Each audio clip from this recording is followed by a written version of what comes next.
technically here. So now we're actually face to face recording. So Yeah. that's great. We're getting, it sounds like we're getting some outside interference, or maybe you've got some wind going on. Should I move inside? Would that work for you? Okay, let's do that then. That Sure. would work for a little while. Let's see how long.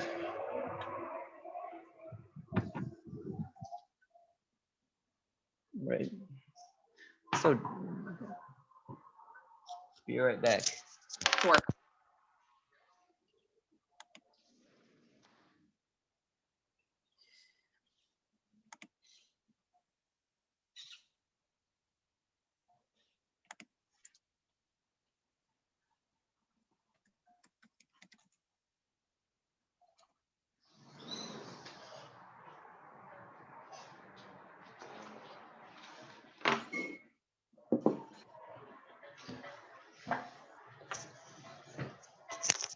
Well, so much for that idea. We good? Yeah, I think we're good. Good. All right, great. Okay. No, I think I'm good. All right. Thanks, baby. Just sending the husband off. So it's daylight savings in the US. Yes, I was waiting for an hour, unfortunately. Oh, I'm really I sorry looked. Well, about that. I looked it up as soon as you emailed me, and I found out we were in the same time zone. So Yeah, well, oh well. Costa Rica doesn't actually observe daylight savings, Uh-huh. so it happens in the US without it affecting anything here. Right. And I actually had my normal Zoom poetry writing class today, and everyone showed up at would I guess they all showed up an hour late, according. Right. So I don't think anyone else knew that it was daylight savings, or if they did, they didn't mention it to me. So Uh-huh. that's it's just there's a lot of things that become a little bit problematic when you change locations to a foreign country in the middle of a Yeah. pandemic. Mm-hmm. So thank you again for being here, and let's start us off by I'm just going to ask you to read two poems from Far Other, and they're your poems, for you to select one that was that came kind of easily, and one that took a little bit of wrangling, and then we'll get into some questions about the book. Okay, sounds good. I did think a little bit about your question, and a poem sprang to mind, which I think is about the difficulty of writing. So it answers the question itself in a better way that I could paraphrase. It's called The Consistency of Snow. Commingling foot soles with paw pads of dogs printing in snow on the back patio. I time myself, my time with Augustine against the white sand of the hourglass of the sky, synchronizing the afternoon naps of newborn and 2-year-old. Quite a feat to keep this soul afloat with a little breath. Quite an accomplishment to know that God is spirit, is nothing like me and my animal body. My mother-in-law FaceTiming from her ghost town in Guizhou, her coronavirus quarantined apartment. China, no longer bustling, bristles with fear. Errands, otherwise housebound randoms, caught in the deserted grocery store, shun and shop in silence, their snouts muzzled by gauze. Entering the second month of her maternity leave, Lily fills storage bags of breast milk for the freezer, readying for her return to the Montessori Children's House. Her pump wheezes for a while after each extraction, clearing out the tubular sinuses, the valved membranes of the breast shields. Outside, on my hands and knees, I realize how wrong I was about the sand simile. The snow falling on stone is not granular. It is splinters, tiny white splinters, prickling green splotches of moss, the fragments of a shattered door to some celestial courtyard. So that poem emphasizes the difficulty of writing through parenthood. It's just it's hard to find the time and summon the necessary energies, creative energies, to compose a poem. Right now is actually the nap time of both of my children, and my wife just walked in, so she's gonna hopefully corral them. So that poem in the text itself was a little tricky, especially the ending. I sort of felt I might have been reaching a little bit toward that celestial courtyard, but at the same time, that's kind of what the poem is about. It's about reaching toward the celestial courtyard, and in your writing practice, and which another way of saying the pursuit of beauty in writing. So I guess there's justification for it to some extent, and I also did like the resonance that it has with China and our American poetry infatuation with the Tang Dynasty poets of China. And so that poem was problematic for a number of reasons. But one I would say that I'm gonna jump to in the last section, as just sort of came out right from the get-go, and it's in the form of a prose poem called House Church. A pillbug rolls along the garage door sill, antennae glimpsing leaf bits and catkins. In the family room, the virtual church service commences. A morning much like this, 3 weeks ago, I stepped in mud and split my Electronon process into 3 pieces. In the lawn chair, I let down my arm, listened to its murmur of ache, its yips of pain. Out in the driveway, rain bruises the fractured blocks. A next-door neighbor resorts to mud-jacking. Others grind their tree stumps, their teeth. Now my elbow won't straighten. My answering machine messages go unanswered for days because of COVID. Another vision says your job search is futile. The bees in your inbox are buzzing, but their hive queen made off with the congregation. Look no farther than the crab apple leaves rocking on their stems. Their flutter is something flighty, something eyelid. X-ray is a cross hatch of 7 screws, ethereal blue china plates of angry bone. That one I didn't have to tinker with too much. It just sort of came out in a rush. All right, fantastic. Thank you so much for reading those. And as my husband actually just pointed out, I forgot to give you an introduction, which is fine. We'll tape one at the end, and Okay. then we'll reinsert it back in the beginning. Mm-hmm. You know, easy to do in the editing room. Mm-hmm. But Cameron, thank you so much for being here, and it's really a pleasure to get to interview with you again after having finished reading your, I think it's your 4th collection. Yeah, 6th actually. 6th, no, Yeah, 6th. yes. After getting to read your 6th collection, Our Other, and I actually only got introduced to you and your writing because I'm a frequent reader of Cultural Weekly, Right. and Yes. I like to read the winners of their yearly Jack Grape contest and Mhm. see who it is that I need to be jealous of because they beat me out yet again.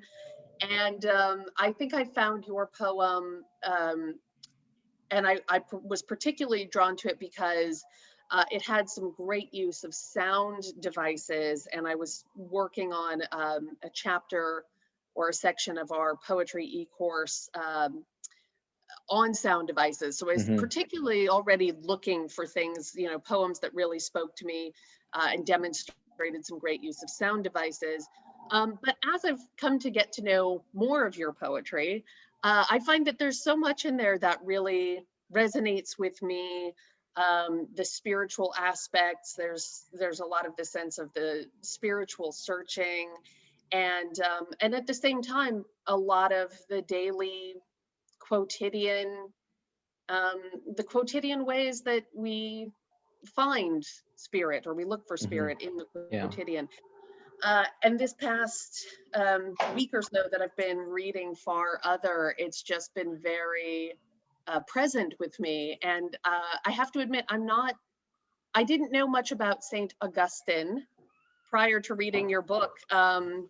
But as I was reading that, when I would take a break, I'd go to YouTube and like listen to some lectures on Saint Augustine to get a little more familiar. So I have a few questions for you about the substance of the book, but then of course also about the craft and the style and the Mhm. artistic process. Sure. Um, yeah, I think my first question for you is, how did you know that this was another book? How did you know that you were forming this other book? And I think maybe in tandem with that question is, how did Saint Augustine Yeah. factor into that? Yeah. Well, I would say that the process was more purposeful than it has been in any of my previous collections. When we last interviewed, I had put out Baldy, and one of the things that I was doing in the compilation of Baldy was just amassing all of the good work that I had done, all of the good work that had maybe slipped through the cracks, and putting it together into kind of almost a selected poems format. And it turned out to be my biggest collection. And so I gave myself a lot of leeway with the number of poems that I was going to include, and with the form and the content of the poems, some of them being extremely small and compact, and then others really broad and far reaching. And so coming off that, I had nothing, just like I had no poems that I could publish and into it, that I could put together into a book.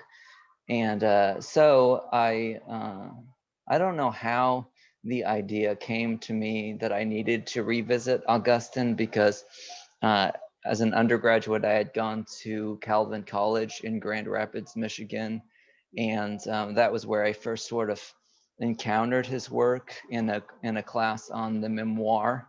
And so, if you think about the memoir itself, in the course of human history, I mean, the idea that an individual life would be important enough to write a book about, that starts with Augustine, and then it goes to Rousseau um, in modernity.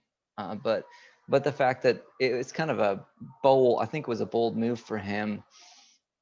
Although when you read Confessions by Saint Augustine, it does read like a fourth century text, in the sense that he's constantly preaching and proclaiming, going back to justify. He has to justify his book about his life every step of the way, because his contemporary audience just, I don't think, had any sense of a memoir and an interest in the individual life. So it was a act of individualism to put out that book. Um, I had some unresolved um, feelings about my religious upbringing that I wanted to use the book to work out. So I went to Half Price Books and picked up a copy, and I really I scratched my way through it, every page, underlining, dating, so I could make my way. It was very useful in the end when I needed to do notes. but I dated it so I could work my way back from compositions to a final sort of list of references. And so the poems interact with the text in different ways. And there's an epigraph here, an epigraph there, I think only 2 in the book. In more interesting ways, the poems are in conversation, borrowing language from the text, and also referencing and reimagining events that take place in Confessions. So when did I know it was a book? I mean, I set out to write a book. That's kind of what the answer is. I set out to do it. I don't know if it's a very great book, but ultimately, in October, I suffered from a health scare that just made me freaked me out, and I knew that I had to find a publisher for it and get it out into the world. And so the revision that I pulled off is very drastic. The first section itself, I had to cobble together from other places. So that in itself was kind of it was a panic. It was a move that I made in a sort of a panic. But I like the final product well enough. I think it's good.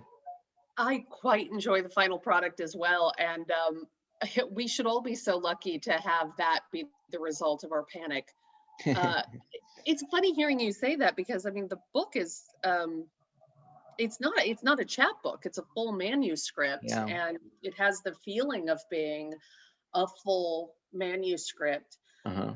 I want to go back to something you said earlier, and for those who read the book, I think, some of the answer to this is in the poems, but you said, you were trying to resolve some issues from your earlier religious upbringing. Can you give us the cliff notes on what that was? Because it's quite different from, I think, what most people experience. Yeah, maybe so. Maybe so. I think one of the I felt sort of repulsed by Confessions by Augustine as an undergraduate, because I was going through kind of a,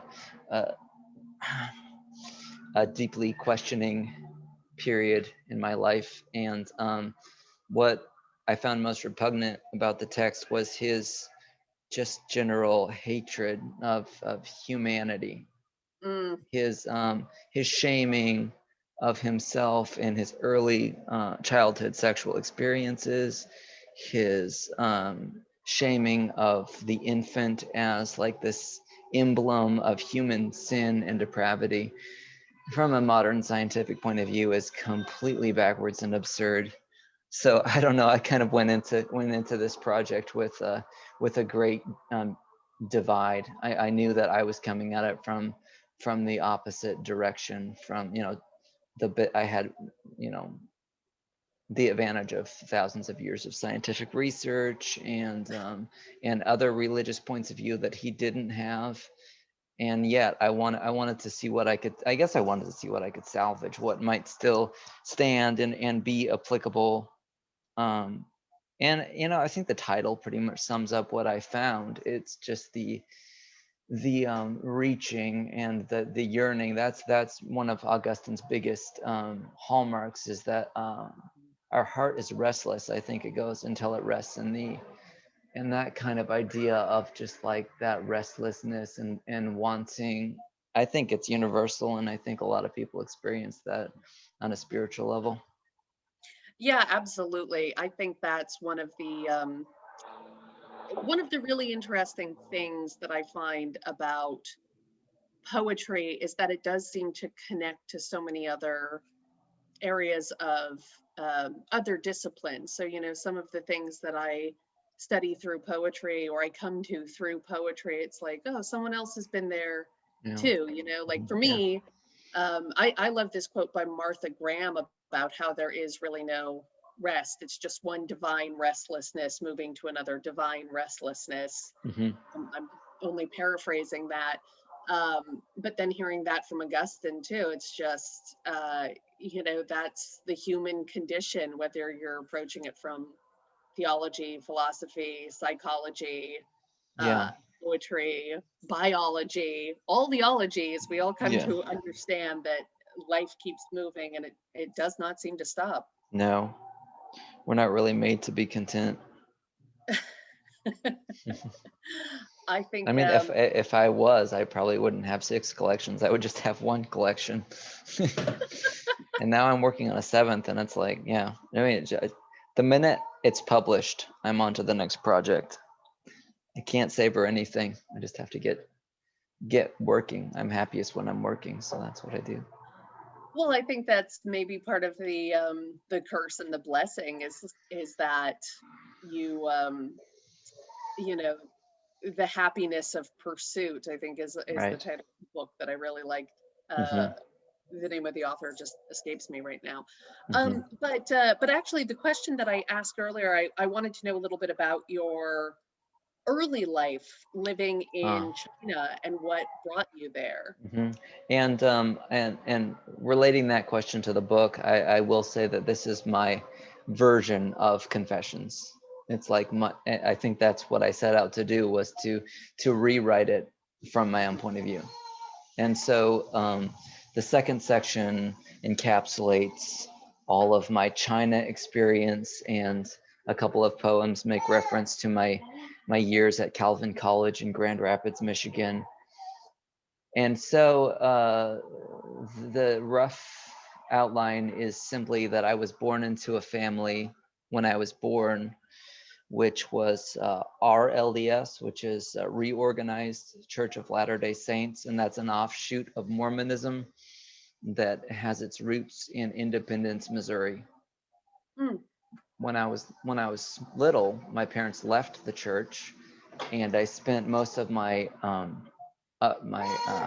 years from 7 to 17 floating through non-denominational charismatic Baptist-y churches in the Midwest, and then my parents decided they were going to be missionaries and moved us to China. That's the Quite rough a outline. move. Yeah, that's quite a move. It is.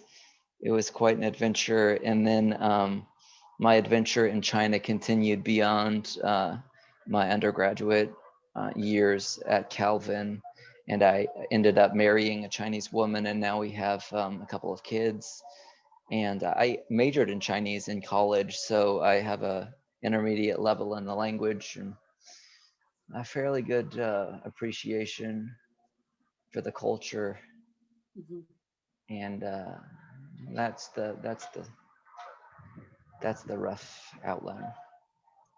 Yeah, and for those who read the book, I mean, I think to understand this as your version of the Confessions is a really useful lens for looking Uh-huh. at it Yeah. because um, there's a lot of self-reflection in this book Yeah. and a lot of this, as I said, spiritual seeking, even Mm-hmm. though all of the poems take place in you know house church, I think is an appropriate title. Yeah. All of the seeking takes place amidst diapers and bottles and breast milk Yeah. and and all those kinds of Yeah. things. And so it really feels like an example of how you take spirituality into your own very day-to-day, very mundane, suburban um, existence. I'm not trying to insult your mundane suburban existence by No. calling it mundane and suburban, but I think that's where a lot of us are. We live in these situations that can feel very ho hum, but we're still seeking spiritually. Mm-hmm. Right. In a way more so than if we were born into poverty and starvation. Yes. We have that excess time, energy, attention, and that eventually rolls over into the discontent that we were talking about. Yeah. Yes. Um, well, I mean, it always strikes me sort of as the Buddhist middle path. Yeah. The Buddha, of course, is uh, tries the extremes of poverty after Right. being born into a palace, and the extremes of Yeah. wealth, and then the middle path. I've always thought of the suburbs as being Yeah, the middle class. the middle class, the middle path, Yeah. the middle of the afternoon, the Right. middle of my life. You know, there's a Mhm. lot about middles Yeah. that allows us to kind of, you know, get into things because we're not distracted by Yeah. too much of this or too much of that. Deepen a little bit and explore. Yeah, yeah. Um, Tell me, so for those who haven't read Augustine, Mhm. first of all, I probably keep mispronouncing it because I always think of Saint Augustine as Saint Augustine, but I was told through YouTube that it's Augustine, and Okay. so I Good. apologize. That's how I've been saying it. Yeah, so I apologize if I keep putting a different Spin emphasis or on it. inflection each time Yeah. I try to pronounce his name. Yeah. But for those who haven't read him, you know, could you maybe summarize a little bit about, you know, when you say that these are your versions of the Confessions, could you summarize a little bit what the original version of the Yeah, Confession the was like? original, like, okay, so it's autobiographical, which I understand was sort of revolutionary at the time, but he goes back to infancy to to walk the reader through every season of his life, and stop along the way to point out how bad he was, and thereby influence how good God is to have accepted and forgiven him. Hmm. So as I said, he starts with infancy. He starts with babies and how bad babies are for being babies, and then teenage years, puberty, and when I first read him, I was kind of struck because there's a scene in the book that's probably the most um, I'm sorry, I have some distraction on my end. The scene is the most memorable to me is the stealing of the pears. That was like how I have to move. It's okay. I'm gonna have to move here. The stealing of the pears that was like his greatest sin or something. And I think reading it a second time, I realized kind of like what the point of the story was, which is that it was a wanton act. He stole the pears not because he was hungry at all. He was completely satisfied in that way, and he stole them simply because he thought it would be kind of fun. Like he did it with some friends. They they weren't even good pears. They kind of sucked, and they could easily have afforded better pears in a market, but they stole them just because they were evil, like people. And I always thought that was kind of wow, if that's the worst thing you did in your life was you stole some pears, then you've had a pretty pure life. But no, reading it as an adult, I think I picked up on some things that were in the narrative, the self narrative of the book. I picked up on some things that were a lot more disturbing. Mm, He apparently had I don't know. He had a son out of wedlock that he abandoned, and mm, his real stumbling block was not being able to give up women, but the way that he had concubines. So it was like, I mean, a person who has concubines and abandons his children, that's I can understand kind of like the guilt that he might have felt over that, maybe bleeding into the pears episode a little bit. But no, fourth century guy, uh, very, very religious mom that he just extols throughout the book. Dad's kind of a jerk. Dad's a secular guy. He's mm. just like dad's the guy who just cares that his son's in football, and wants him to be a manly man, and then the mom's the opposite of that. She's the spiritual element in the house. And eventually he converts, and his conversion was let me see, It meant the monastic order, so, or the conventicle, as it's called in the book, the conventicle. He chose that, and he chose to give up sex, and that's the book. That's the story. Yeah, I find that quite amusing, the story of the pears. And just so listeners, if you don't know, I think this actually was before the invention of football. This was 300 something AD. But I think you get the point. Yeah, one father, very earthly, outward driven. The mother is Saint Monica. And I think there was something like one of the famous quotes from Augustine is something like, "Dear Lord, give me chastity, but just not yet."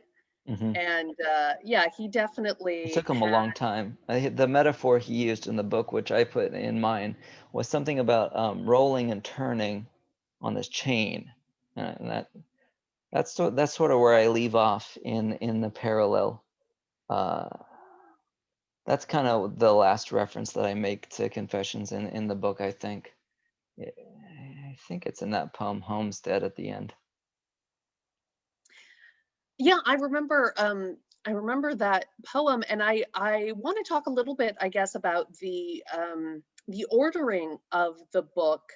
Uh, Going through it, I'm working a lot more now thinking about the way that different manuscripts are structured. So Right. whenever I read a manuscript, I keep a little journal, a little spreadsheet where I list poems, and then I have a little notation. Well, I think this poem is connected to the one before because of this. Yeah. And I've noticed there's a few of your poems that are just beautifully connected because one phrase ends one poem and a similar phrase or a similar idea begins the next one. Yeah. And I also noticed there are some that kind of seem to go back and forth, like in the fourth section, there are some really beautiful ones about um, like your daughter, and the poem Frequency, where she's listening to something out there Yeah. that's you can't hear. But then there's one right after that, and I think that's the one you read, House Church, where the bees are buzzing in the mailbox and the job search is futile, and it kind of goes back and forth between the mystic and kind of the mundanity. Right. So can you talk a little bit about what your ordering process was like? Well, very, very deliberate, I think. The Just to walk through the book, I sort of slapped together the first section to give a reader who has no familiarity with my situation or my work, the larger body of my work, a little bit of a cliff notes or a quick summary, so that the rest of the book would be in an appropriate context in the mind of the reader. So that my glioblastoma diagnosis is featured prominently in that, and also that's kind of like a present, my present tense. Second section, I went back, and I think that's probably where the book begins to more directly parallel the Confessions by St. Augustine. Went back through formative years in becoming an adult. And so, as I mentioned, the years that I lived in China with the family, and Anastasia and Dongguan are two of those poems. And then years that from Calvin, taking leave of a pesticide applicator, and We All Scream for Ice Cream, make reference to that, lean on that a little more heavily. And then I think that from there, the third section is a little bit more, I think of it as the pandemic section. Returns to the present, but it does so with the purpose of highlighting what it was like to experience that when it first broke out. And at the time, we were living with extended family members, and it had never really been the intention of my wife and I to stay there with them so long. But when it broke out, there was just like, well, we were just kind of stuck in it for a while. And but now we live in our own house, and that sort of is what was going on in my life when the book came out, is that we had just moved. And then the fourth section, I think of as you noticed, my daughter section, her birth, and and the random sort of accident of breaking an arm feature most prominently in it. And so not every book of poems has a narrative thread, but I believe that this one does, as a structure, like a guiding principle or a structural design. I think that there is a narrative thread, and honestly, with the other books that I've done, I've tried to follow the seasons. It starts in winter, it ends in spring. That's the seasonal development of the book. So in the second section, especially, you have poems like The Consistency of Snow that emphasize winter. And then in the last section, you have Baby's First Spring, which brings you sort of full circle, and flower imagery. Yeah, I meant to ask this question a moment ago, but we were talking about Saint Augustine and his his belief that we're all born evil and marked with evil, and then you've got some of those ideas matched up, juxtaposed with these little scenes of your quite young children. Yeah. There's that great poem, I love that poem about Theo asking, I mean, the way you put it is something like asking for a hug from the driveway. And, Yeah. the way the driveway responds is he gets scratched up on the knees and things like that. Right. Or eloquently. Yeah. And then, of course, the beautiful one with your daughter listening to these noises that are too quiet for you to hear. Right. And those are kind of, I wanted to know, I guess, what was it like reading the Confessions while also observing childhood so Right. abundant in your own house? I think that it wrinkled. It just wrinkled because the more modern our approaches to parenting, the more forgiving and understanding we are toward our children. I mean, they're the newbies, so to speak. They're the ones that are born without context, without understanding. And we need to nurture and explain and have patience. And so when you flip back to the 4th century, where infants were an emblem of evil because they are selfish, intrinsically selfish, and they cry a lot. I mean, it's just that is not an understanding that can infect your daily practice, that can infect your parenting at all. And so I fought with it. I mean, I wrote a lot. I wrote a lot of poems. I can think of poems that I wrote that I didn't include, where I more or less sourly or sarcastically refuted that attitude toward children. I don't think I don't know if it exists much anymore in people, but it did at the time. So, well, I think in the book.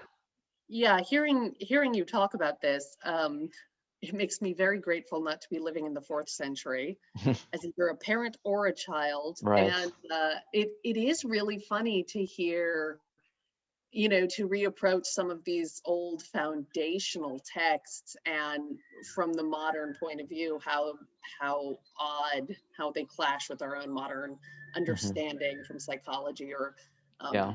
regular science.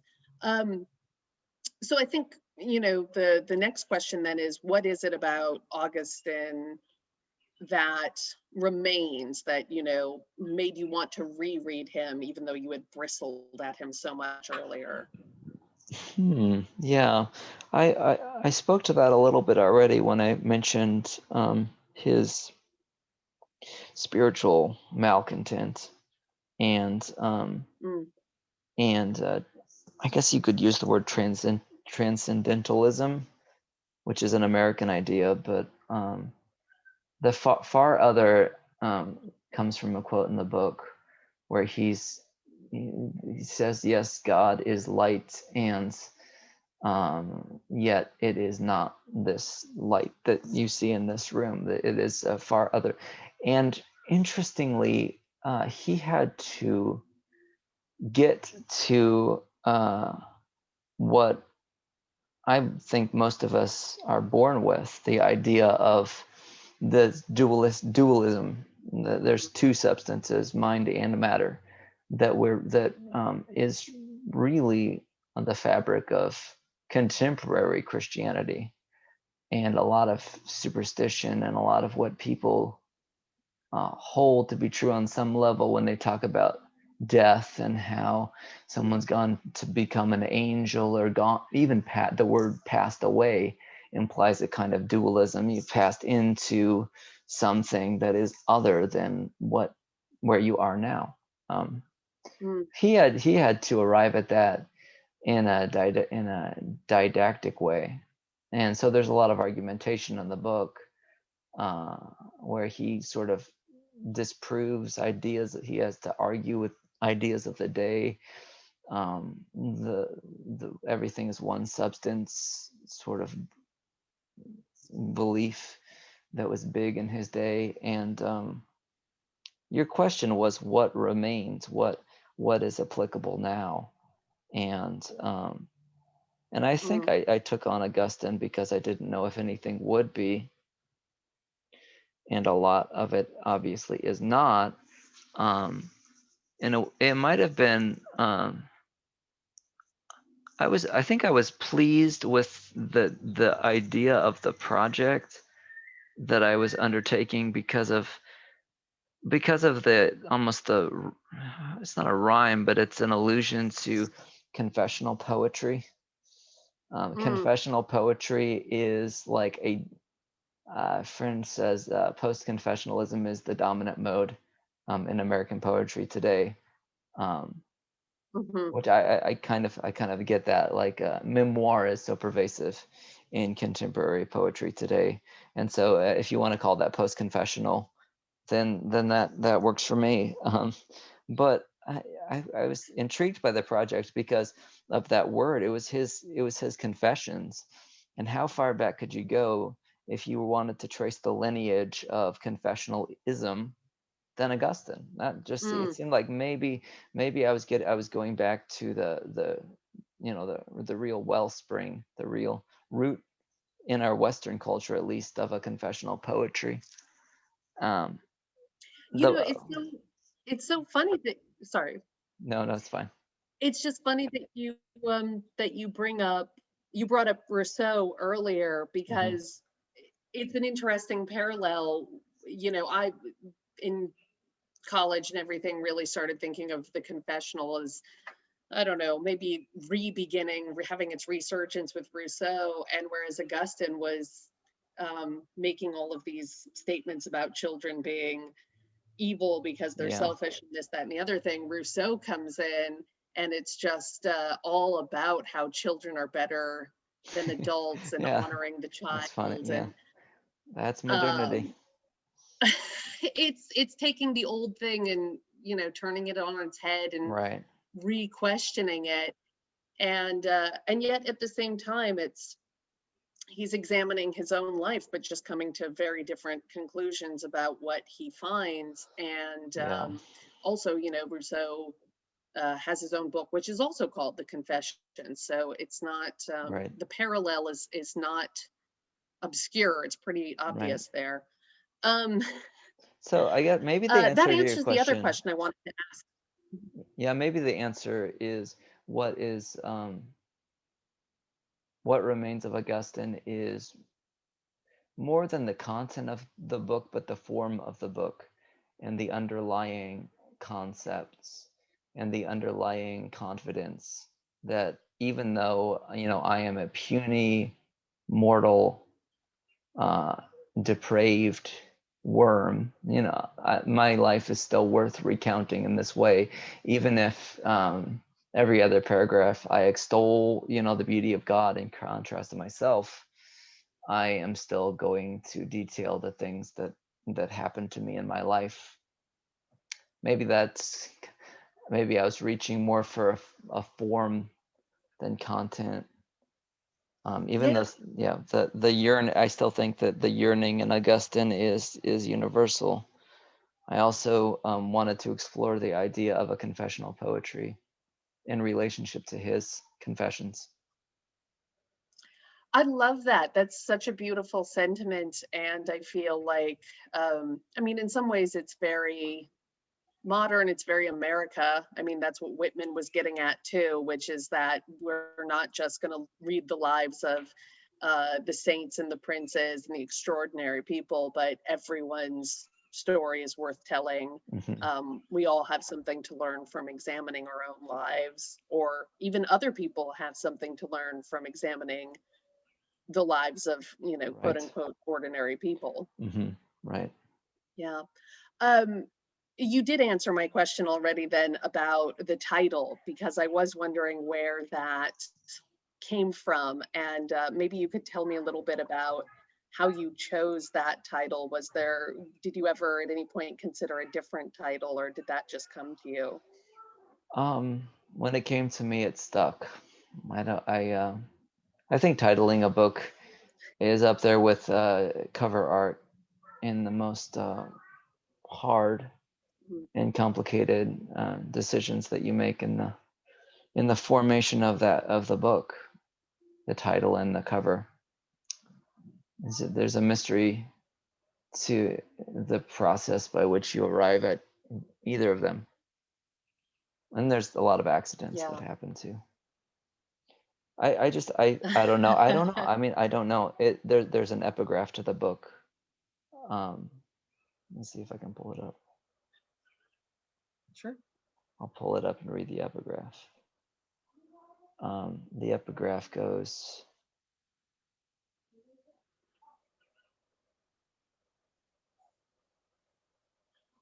the epigraph is, not this ordinary light which all flesh may look upon, nor as it were a greater of the same kind, as though the brightness of this should be manifold brighter, and with its greatness take up space.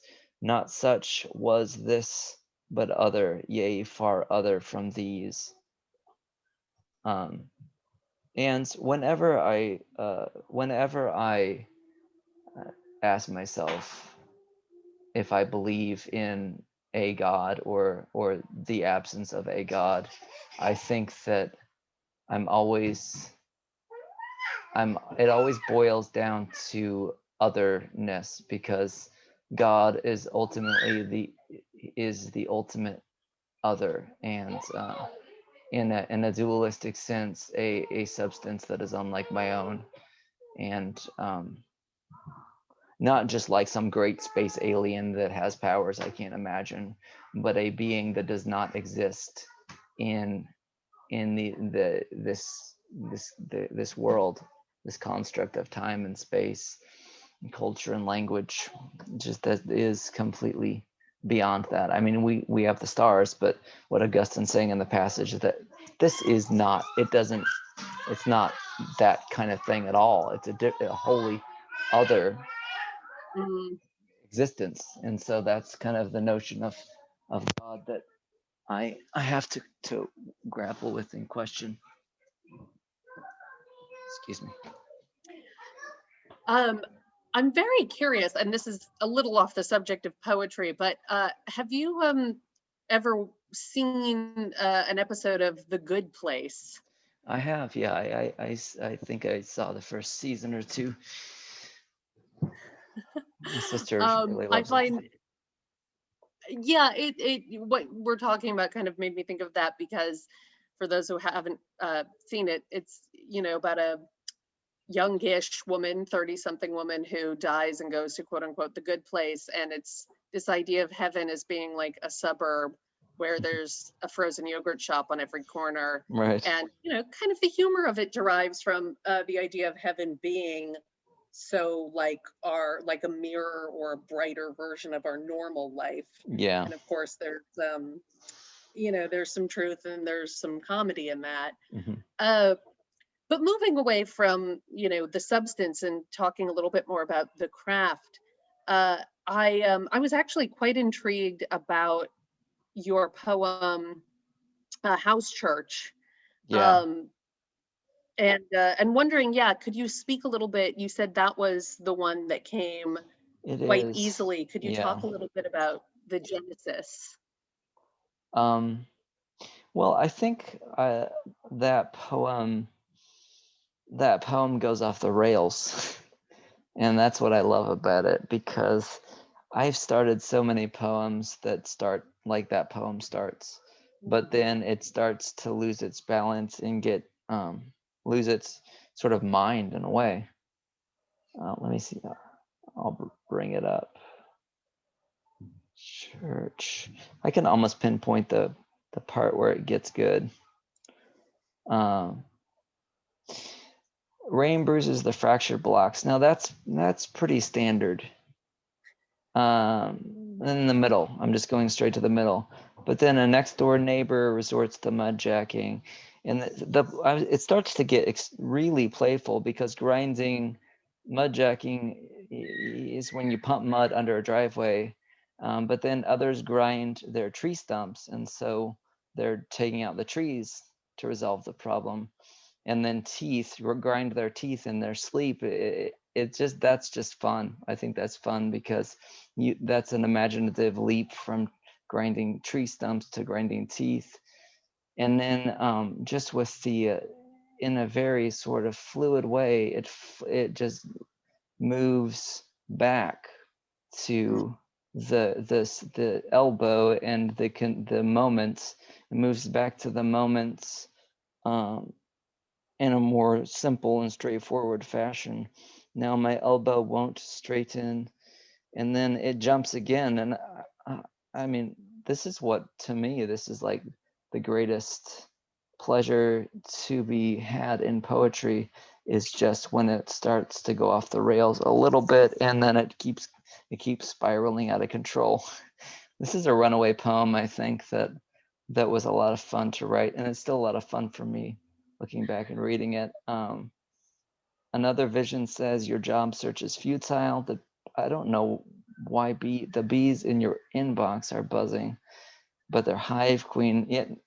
I just think it's a fun poem. The hive queen is made off with the congregation.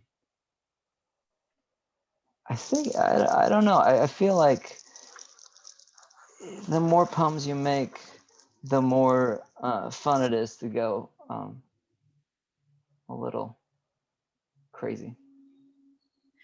Um, there's When you're to rephrase that, I guess, when you're really just starting to make poems in the beginning, it's all about control. At least it was for me, all about control. Like, how can I execute this move? Is this working? So you have one joint and then the other, and then you take it to workshop, and some people say yes and some say no. But at a certain point, you develop your own sort of sense of right and wrong, and you figure out. I mean, what I figured out is that um, you just have to have fun. I think you have to have fun in the medium, in language. It has to be fun and flighty and a little capricious and whimsical. And if it's too if the meaning is too locked down, and it's too tightly controlled, then it's just a bore for the reader as well as for yourself. You know, I know readers, listeners at home can't see your face, but as you talk about this and as you get to that part about the mud jacking and the tree grinding and the teeth grinding, Mm. you're just lighting up. Yeah. And I think I want to ask, you know, the way you put that, I think, is so useful and instructive. When you first start writing, it's about control, Yeah. and then later it's about giving up the control Right. even. Yeah. So did these ideas just you know, did they come to you as you start writing, or are you, it sounds like they came to you and you weren't trying to control it, or are you kind of using a technique to try to get yourself to let go? um, I the only the technique that seems almost like a oxymoron, doesn't it? Like a technique for losing control. It seems like losing control is the opposite of technique in a way. Um, I guess in a way, you know, you think about automatic writing. Most poets experiment with automatic writing. Ginsberg said first thought, best thought. That was kind of his. And I held Ginsberg in some disdain for a while because I just didn't think he wanted to edit his poems. And I glanced at it. His collected is like that. His collected is like that.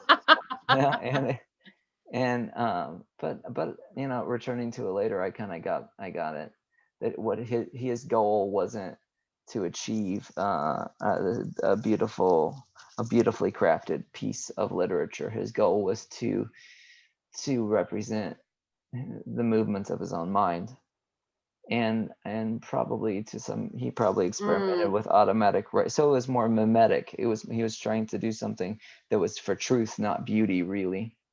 And some of his work is incredibly beautiful, but mm, that wasn't his goal. He wanted to you know, hand over his mind on the page, hmm. which is a beautiful. I don't think that I'm doing that all the time. I think that probably I have some controlling elements that are still at work.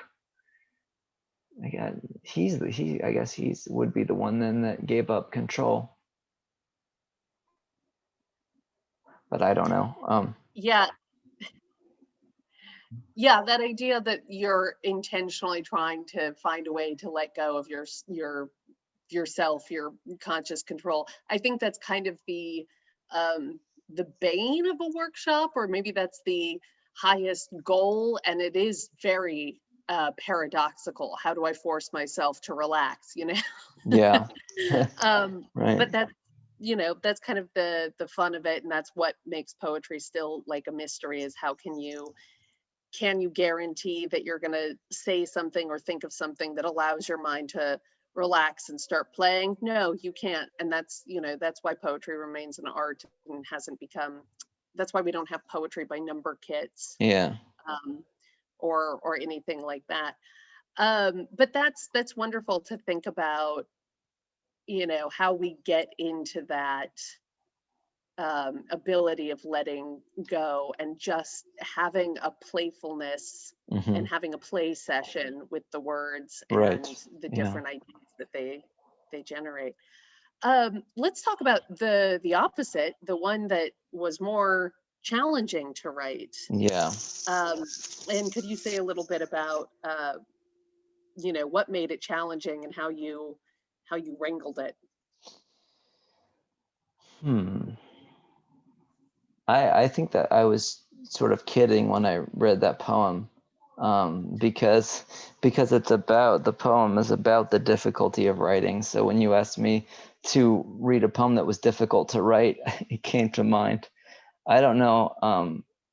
It was difficult to make that place for the poem to appear.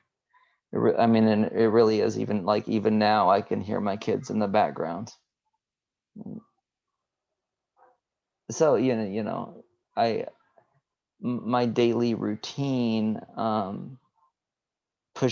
has been pushed back into the afternoon. Both of my kids have to be asleep for me to write a poem. Mm.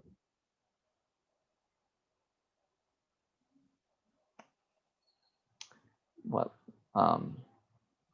when you say difficulty writing, I always think of like, I always wonder sort of what you mean, because it's not like this is a book of villanelles. I mean, a villanelle would be really hard to write, or sestinas. These aren't prescribed forms, so in some way they're all easy. They were all easy to write. Some of them have undergone far more revision than others. Just to sort of, you wiggle it until one piece fits into another perfectly, and then you're done. Trying to retrace my steps and even think, but what I would rather do, if you don't mind, Yeah. what I would rather do is to read a poem from the book that I really, really like. And maybe this is the most difficult poem that I wrote in the book. Now I'm incredibly intrigued. Yeah. Uh, Okay, so I'm going to read this poem called Magenta After Magenta, because the dye was discovered the year of the battle. And this is a poem, obviously, about writing a poem. Stop trying to make it work. Don't try. It will be all right. Just melt. Allow yourself to melt. Be moment, water. Wait for whatever knows best. Bless. Be less. Be little. Forget. Death will be like this, forgetting this orange blank behind your eyelids. Service berry pink, almost magenta. The sapling planted for my unborn daughter has buried in an orchard in magenta, the color of the battle of I close my eyes.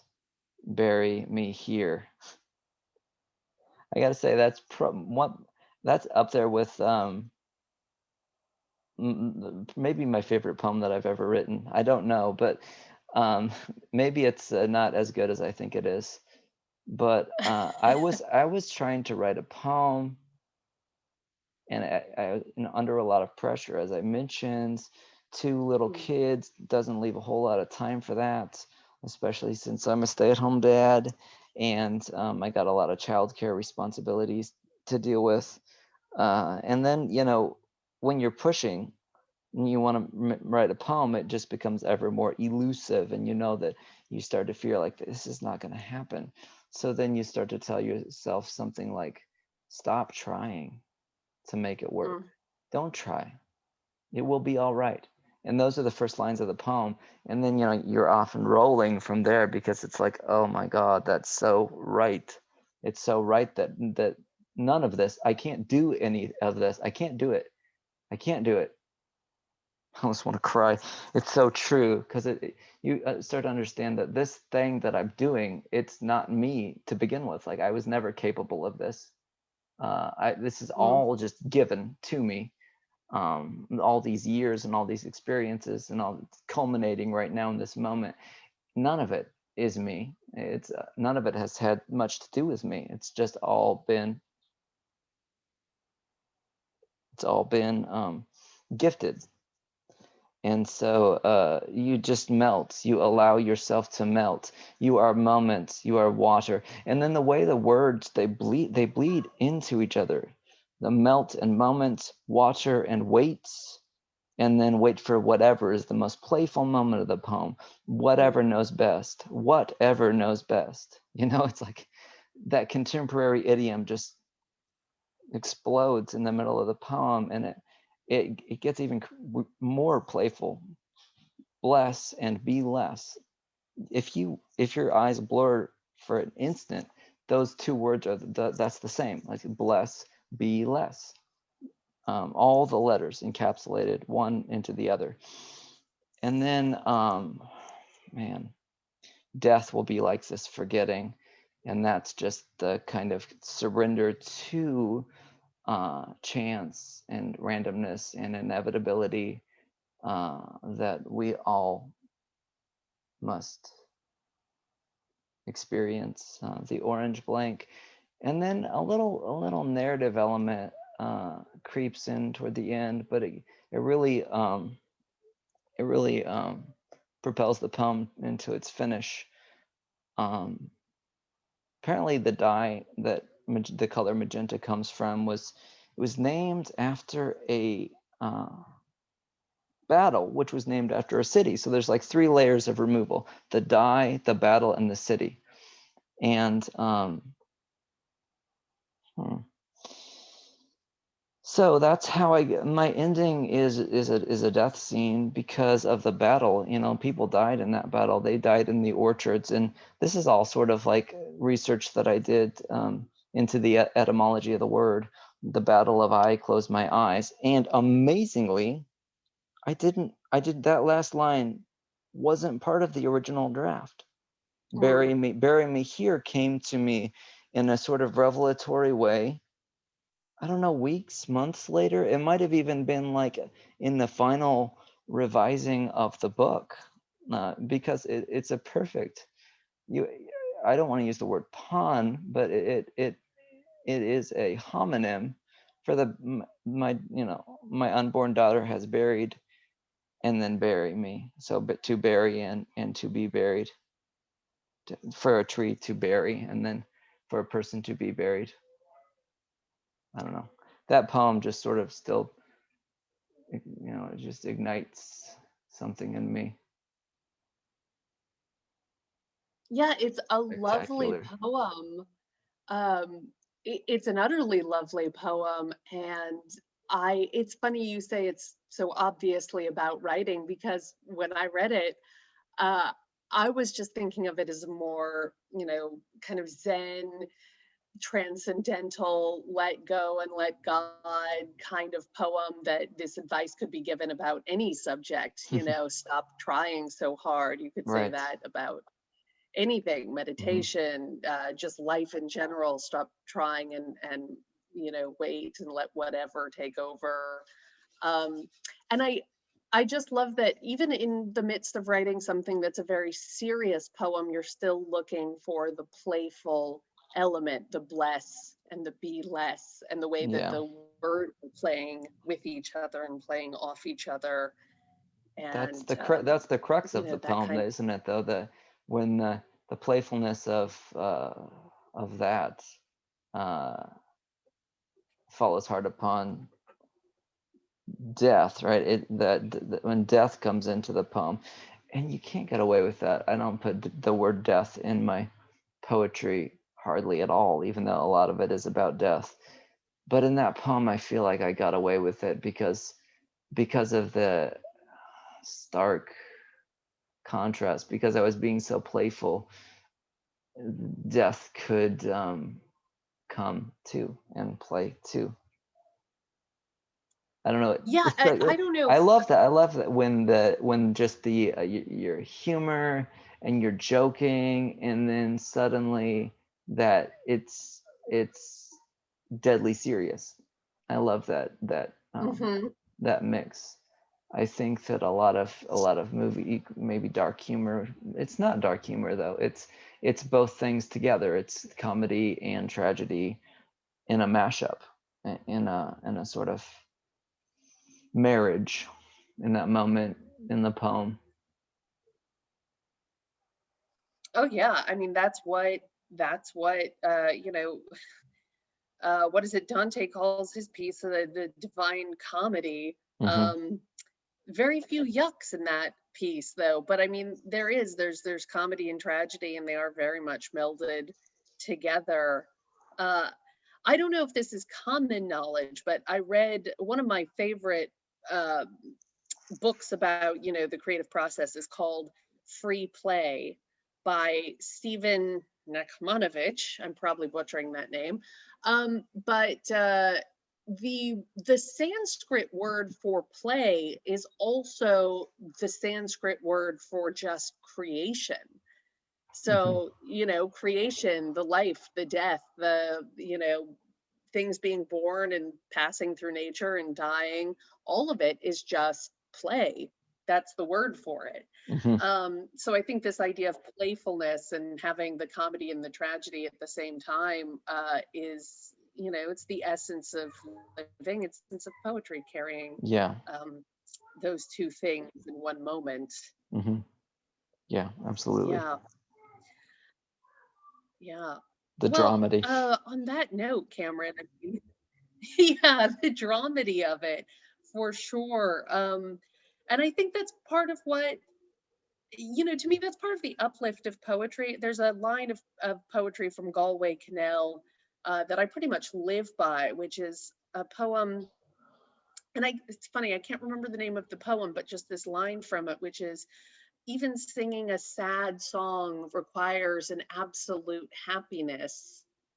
And I feel like that's what poetry is, you know, if we're writing about the worst day of our life, we still have this attitude, this playfulness, this Right.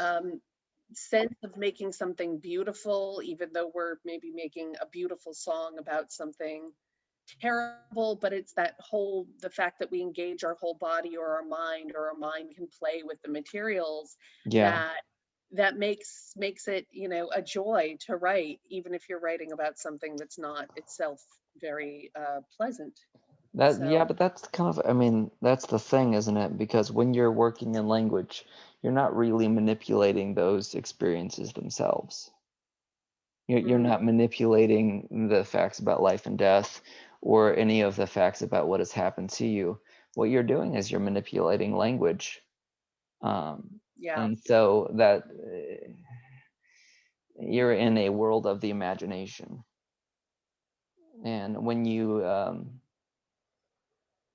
you start to represent, you know, reality in a Plato way, a Platonic way, a mimetic way, I think you're in the first part of my poem House Church, where mm, everything is pretty straightforward. And even though you're saying things like, well, the rain is bruising the fractured blocks of the driveway, you're still like doing a one-to-one correspondence. But then the ecstatic moment of your writing is when your feet kind of leave the ground. I mean, you're no longer in that lawn chair with your broken arm, and you're no longer writing about any of that. You're just you've spun out of control. You know, mm, you're in a language environment that is so combustible and hilarious that you're happy, that it makes you happy. yeah.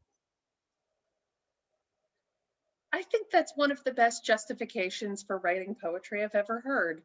Uh, getting into a language environment where you can be happy and just spinning out of control. It's, Right. you know, it's access to the free tilt-a-world of your own mind. Right. Yeah, no, it's wonderful. And so like I've gone through seasons of writing where, you know, I didn't want to put the word saber-toothed tiger in a poem because I'd never, you know, encountered a saber-toothed tiger in my life. And it's kind of like, you know what I'm saying? It's kind of like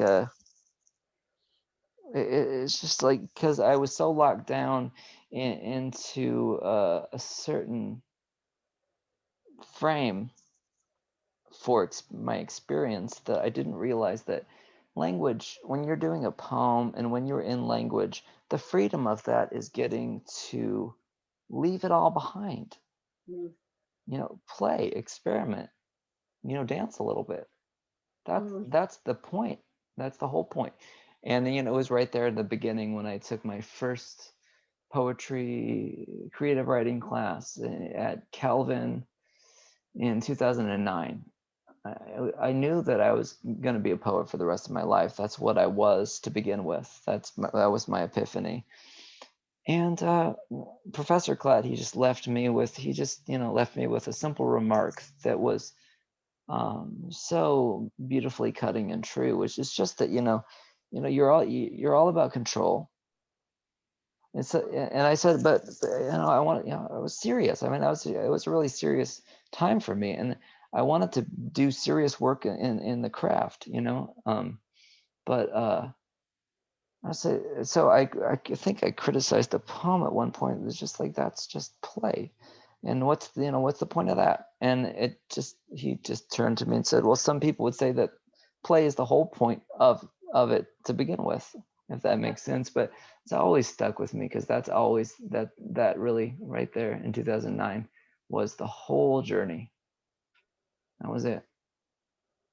That was it in a nutshell. That was it. Control versus freedom and movement. Yeah, I remember once I had a really young student, and he had leukemia.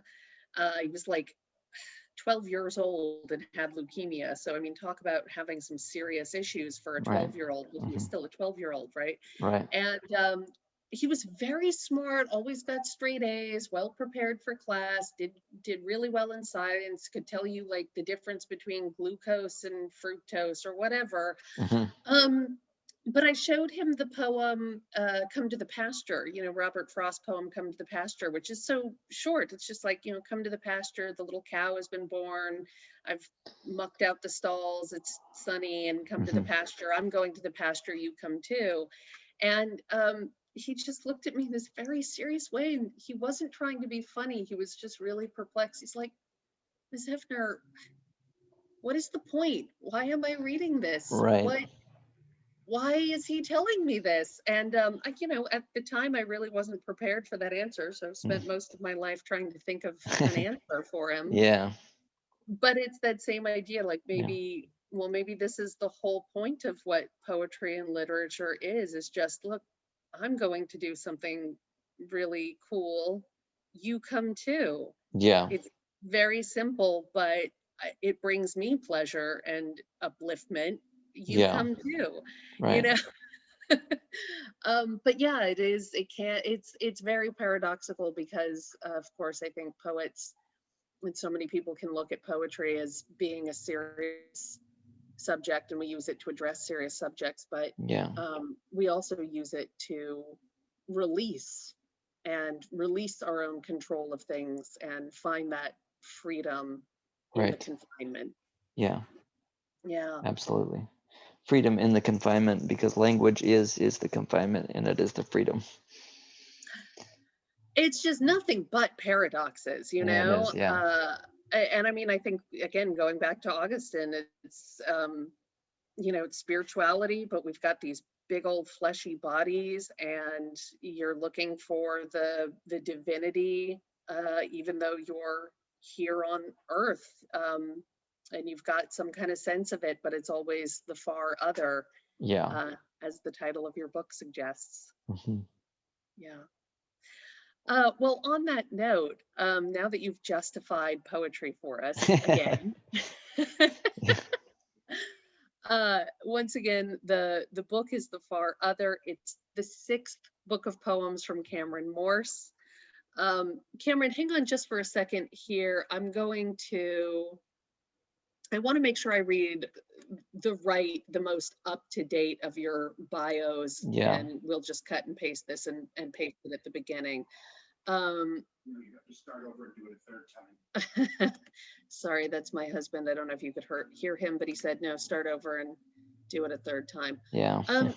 Could you either enable me, or if you have the bio that you would prefer me read, if you could just put that on your share screen, that would be great. I'm emailing it to you. I'm not. Fabulous. I guess I'm not No, that an email is just fine. apt. Okay, is this a share screen? I don't know. I don't know where that is. I don't know where share screen is, but thankfully you'll cut this out of the It doesn't recording. matter if you Yeah. email it to me, then it's just as easy that way. Okay, it's emailed.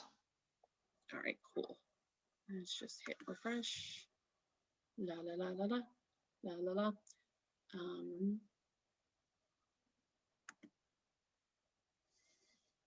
Mhm. It's probably taking a second to get here. Costa Rica, yeah. That's pretty close. It is funny. I mean, it is still quite amazing how fast these things move. Mhm. Okay, great. All right, so I'm going to be very cheesy, and I'm just going to redo the introduction, and we'll redo the conclusion, and then I'll let you get back to your adorable youngsters. Okay, thanks. Yeah, Thanks for fine. having me. It means a lot. Absolutely. It's really a pleasure. Okay, so hello, listeners, and welcome to the Poetry Salon. Today we have as our guest Cameron Morse. Cameron Morse is Senior Reviews Editor at Harbor Review, a poetry editor at Harbor Editions, and the author of 6 collections of poetry. His first full risk won Glasslyre Press 2008 Best Book Award. His first, Fall Risk, won Glasslyre Press's 2018 Best Book Award. His latest is Far Other from Woodley Press 2020. He holds an MFA from the University of Kansas City, Missouri, and lives in Independence, Missouri, with his wife Lily and 2 children. For more information, check out his Facebook page or website, which you can find in our show notes. Cameron Morse, welcome to the Poetry Salon cast. It's a pleasure to have you here. Thank you for having me. Great. Okay, and I'll say it again. Once again, the poet is Cameron Morse. His latest book is Far Other from Woodley Press, and you can find out more about him by visiting his Facebook page or looking at his website, which we will have in the show notes below. Cameron Morse, thank you again. It has totally been a pleasure talking about this book with you. Yep, for me as well. All right, we'll look forward to the next book. All right. Bye. All right. Well, thank you so much. And Mhm. if you can just send this recording as soon as it uploads or downloads or whatever. Oh, we recorded it from our end as well. So Oh, that's good. Yeah, I wasn't sure about the yeah. size of the file. I'm still not sure. Yeah. I want to share it, but I'm gonna have to see about the size of the file. Okay, great. Well, I'll let you know if we need anything from Okay. you. Otherwise, we're going to get to work on editing it, and Mhm. it should be out probably not by this Thursday, but the following Thursday. Okay. And I'll let you know when it's available. Okay, thank you. All right. All Thank right. you so much, and we'll be in touch soon. Bye. All right. Bye.